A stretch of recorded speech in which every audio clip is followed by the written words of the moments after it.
এই উম্মতের বয়সেরও ফজিলত আছে। 40-এ যদি পা দিতে পারে 3টা রোগ হয় না, পাগল হয় না, শ্বেত রোগ হয় না, কুষ্ঠ রোগ হয় না। যদি প্রস্তুতির সাথে 40-এ পা দিতে পারে, প্রস্তুতির সাথে যদি 50-এ পা দিতে পারে, তা আল্লাহর কঠিন হিসাব নেন না। প্রস্তুতির সাথে যদি 60-এ পা দিতে পারে, তাহলে ফেরেশতা বন্ধু হয়ে যায়। যদি প্রস্তুতির সাথে 70-এ পা দিতে পারে, তা আল্লাহ ওকে দুনিয়ায় দেখতে চান না, নিজের কাছে দেখতে চান। আহাব্বাল্লাহু ইলাইহিল ইনাবা। তারপরও যদি 80-তে পা দিতে পারে প্রস্তুতির সাথে, তো পিছের গুনাহ লেখা হয় না। 90-তে যখন পা দেয়, তা আগে পিছের কিছু থাকে না। এটা হলো বয়সের বেনিফিট। প্রত্যেকের জন্য আলাদা আলাদা।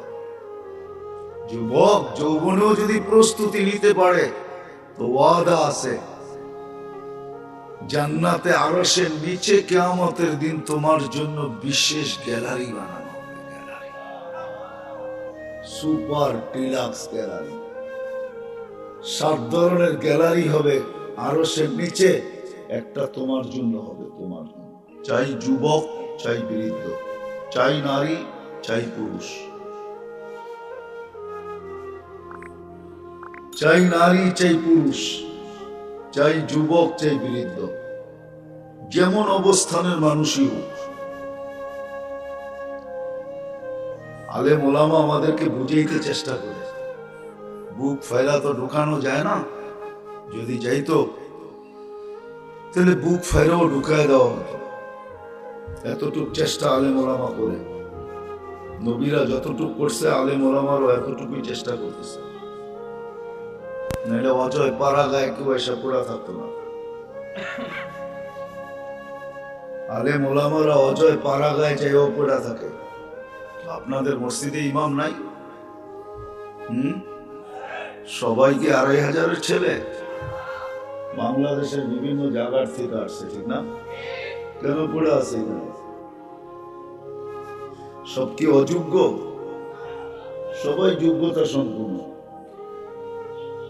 সবার পড়ালেখা কি কম? সবাই দাওড়া পাস, হাফেজ। রমজানে তারাবি, খতম তারাবি পড়েন না?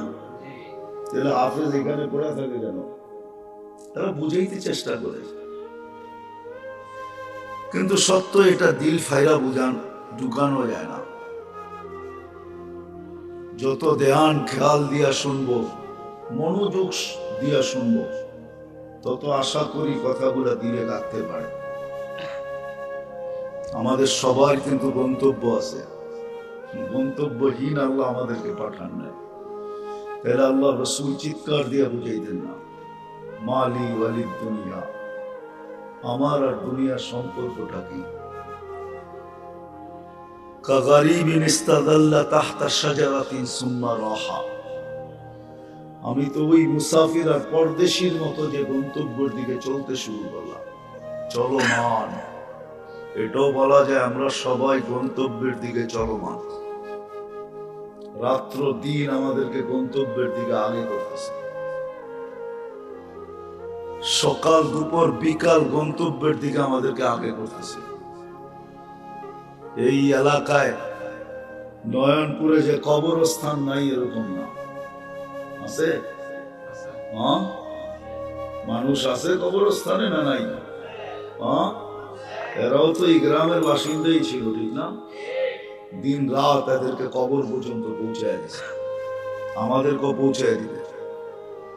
অট্টালিকায় থাকি আর যেখানেই থাকি।